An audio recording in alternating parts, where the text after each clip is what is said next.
एवा और उसके दो सबसे अच्छे दोस्त मैक्स और साइमन पूरे हफ्ते बड़ी बेसब्री से वीकेंड का इंतजार कर रहे थे। उन्होंने फ्लोरिडा के ओकाला नेशनल फॉरेस्ट में कैंपिंग का प्लान बनाया था।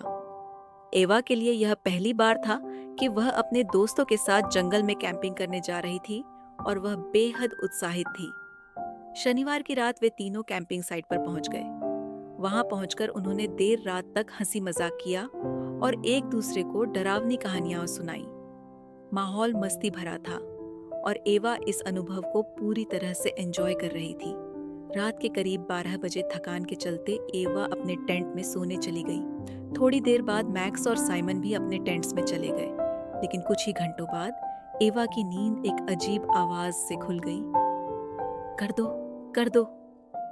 ये रहस्यमयी फुसफुसाहट जंगल से आ रही थी। डर के मारे एवा तुरंत मैक्स और साइमन को जगाने उनके टेंट में गई।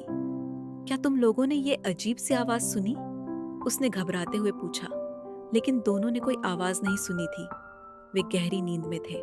मैक्स ने एवा की घबराहट का मजाक उड़ाया, जिससे वह और भी परेशान हो गई।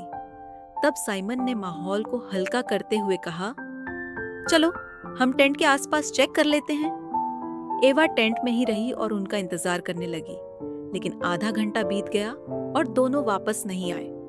उसने उन्हें कॉल करने की कोशिश की, लेकिन जंगल में सिग्नल नहीं था। डर और चिंता से कांपती एवा ने खुद बाहर जाकर उन्हें ढूंढने का फैसला किया। चारों तरफ अंधेरा था और जंगल की रहस्यमयी खामोशी उसके दिल की धड़कनों को और तेज कर रही थी।